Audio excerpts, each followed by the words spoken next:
बहुत सारे लोग यूं चाहते हैं कि समाजवादी पार्टी और एआईएमआईएम का गठजोड़ हो जाए और गठबंधन हो जाए और एक साथ ये चुनाव के मैदान में आए, ताकि बिहार में जो चीज़ें आरजेडी ने की है वो गलती ना दोहराया जाए और मजबूती के साथ चुनाव लड़के बीजेपी को सत्ता से दूर रखने की कोशिश की जाए।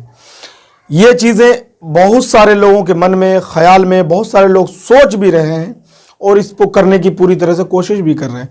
लेकिन इन्हीं दोनों पार्टी के अंदर खाने में कुछ लोग ऐसे भी हैं जो ये नहीं चाह रहे हैं कि समाजवादी पार्टी से मजलिस इत्तेहादुल मुस्लिमीन का गठबंधन हो या गठजोड़ हो। इनकी खुद की सियासत ख़त्म होने की डर है इनको, या फिर इनको अब इनके बेहतर अब ये लोग क्या समझ रहे हैं, क्योंकि ये लोग नहीं चाहते कि एआईएमआईएम और समाजवादी पार्टी का गठबंधन हो। आपसे कमेंट करके जानने की कोशिश मैं ये कर रहा हूं, क्या समाजवादी पार्टी से एआईएमआईएम अगर गठबंधन कर लेती है तो क्या मुस्लिम वोट, जिसको बिखराव का डर है, वो वोट बच जाएगा या फिर मुस्लिम वोट बिखर के ही रह जाएगी? क्योंकि अगर बीएसपी की तरफ भी गई वोट, कांग्रेस की तरफ जाती है वोट, तो इस तरह से मुस्लिम वोट में इंतशार होने की बिल्कुल संभावित जो है पूरी तरह से यकीन है। लेकिन दोस्तों बताएं कि आखिर कौन लोग हैं जो लोग ये नहीं चाहते हैं कि मजलिस इत्तेहादुल मुस्लिमीन और समाजवादी पार्टी का गठबंधन हो। ऐसे लोगों को चिन्हित करना चाहिए, ऐसे लोगों के खिलाफ हमें खड़ा होना होगा, क्योंकि अगर आपने सही समय पर सही राय मशवरा न दे करके, सही राय अमल तैयार न करके अगर आपने गठबंधन नहीं बनाई तो इसका खामियाजा यकीनन 2022 विधानसभा चुनाव में समाजवादी पार्टी को भुगतनी पड़ेगी। इसके लिए एक ही रास्ता है कि मजलिस इत्तेहादुल मुस्लिमीन के प्रदेश के अध्यक्ष हो या जनाब बैरिस्टर असदुद्दीन ओवैसी साहब हो, सारे लोगों को एक टेबल में बैठ करके बात करनी होगी और गठबंधन पर विचार और विमर्श करना होगा। ये यूं बात तो सच है, कहा गया कि 100 सीटों पर मजलिस इत्तेहादुल मुस्लिमीन चुनाव की तैयारी कर रही है, लेकिन जब गठबंधन की बात होगी, जब एक जगह एक साथ एक मिलकर खड़े होने की बात होगी, तो मुझे नहीं लगता है कि ये जो जिद है 100 सीटों की ये रहेगी, बल्कि ये सीटें बिहार जैसे हालात के साथ कुछ सीटों पर महदूद हो सकती है। आपको बता दें कि बैरिस्टर जनाब असदुद्दीन ओवैसी साहब जो है लगातार उत्तर प्रदेश के दौरे पर आ रहे हैं। अंतराल के बाद खबरें ये है कि पहले हफ्ते में, अगस्त के पहले हफ्ते में जो लगातार फतेहपुर, कानपुर और प्रयागराज यानी इलाहाबाद का दौरा करेंगे बैरिस्टर जनाब असदुद्दीन ओवैसी साहब। माने अलग अलग निकाले जा रहे हैं ओवैसी साहब के, क्योंकि पहले पूर्वी उत्तर प्रदेश, फिर पश्चिमी उत्तर प्रदेश, अब प्रयागराज। तो इस दौरे के बाद ये चीज़ें और तरीके से साफ हो जाएगी कि समाजवादी पार्टी गठबंधन करना चाहेगी या नहीं। अगर नहीं चाहती है समाजवादी पार्टी गठबंधन करना तो आखिर क्यों नहीं चाहती? क्या वजह है कि समाजवादी पार्टी अपने आप को दूर रखने की कोशिश कर रही है एआईएमआईएम से, जबकि एआईएमआईएम की तरफ से खुली तौर पर न्योता दे दिया गया है। अब आने वाला वक्त पता चलेगा कि मजलिस इत्तेहादुल मुस्लिमीन से गठबंधन होगी या नहीं और मजलिस किस मजबूती के साथ चुनाव के मैदान है।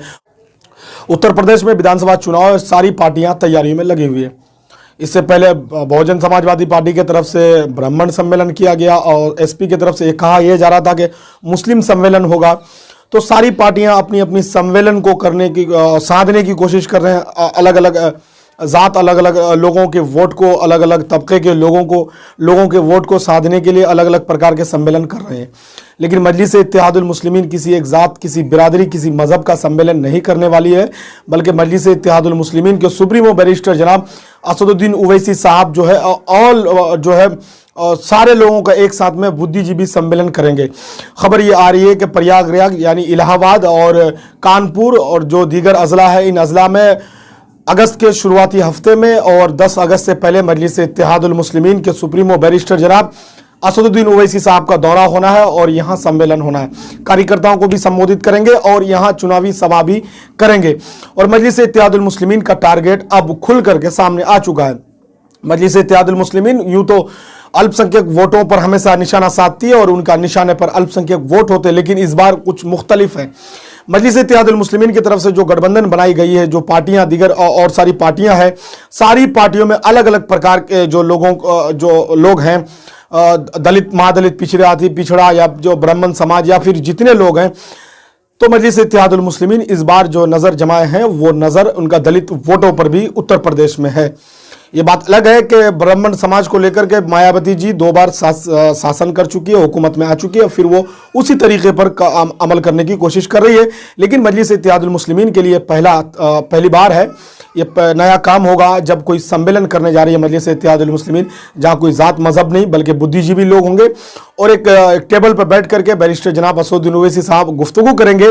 और साथ ही साथ आपको बता दें कि वहाँ ये तय होगा कि आगे का लाहे अमल हम लोग किस तरह से तैयार करें, किस तरह से उत्तर प्रदेश के चुनाव में, उत्तर प्रदेश की सियासत में डायरेक्टली हम लोगों का हिस्सेदारी हो और हम लोग कैसे कामयाबी हासिल कर समाजवादी पार्टी और मजलिस इत्तेहादुल मुस्लिमीन की गठबंधन काफ़ी खींचातानी चल रहा है, लेकिन इससे अब तक कोई साफ खुल करके चीज़ें साफ नहीं हो पा रही है। अब आइन वक्त पता चलेगा कि आगे होना क्या है और फ्यूचर में होगा क्या। ये सारी चीज़ें पेंडिंग में पड़ा हुआ है। वो बता दें आजम खान साहब के बारे में जिस तरह से मुसलमानों के अंदर आक्रोश है, ये चीज़ें समाजवादी पार्टी को बहुत बड़ा नुकसान होने वाला है 2022 के विधानसभा चुनाव में। अगर आपको बताएं, मैं फिलहाल बता दें मजलिस इत्तेहादुल मुस्लिमीन ये चाहती है कि कहीं से भी किसी भी तरीके से आजम खां के जो क्रेडिट है वो ले और मजबूती के साथ नुमाइंदगी करे और चुनाव के मैदान में खड़े हो मजलिस इत्तेहादुल मुस्लिमीन।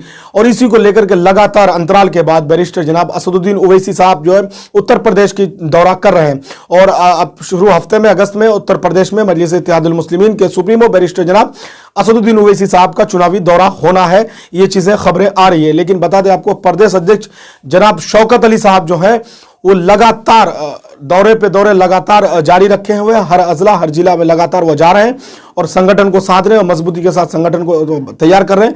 और मजलिस इत्तेहादुल मुस्लिमीन की जो संगठन प्रभारी जो जिम्मेदार है वो पूरी मजबूती के साथ चुनाव के मैदान में उतरने का फैसला कर रहे हैं। आपको बता दें भागीदारी संकल्प मोर्चा के साथ भी मजलिस इत्तेहादुल मुस्लिमीन का जगह जगह पे चुनावी सभा और बुद्धिजीवी सम्मेलन, कार्यकर्ताओं को संबोधित, ये चीजें लगातार देखने को मिल रही है। अब देखने वाली बात यह होगा कि वहां एसपी यानी समाजवादी पार्टी को कितना बड़ा नुकसान होता है और मजलिस इत्तेहादुल मुस्लिमीन किस कदर मजबूती के साथ चुनाव के मैदान में खड़े हो पाती है।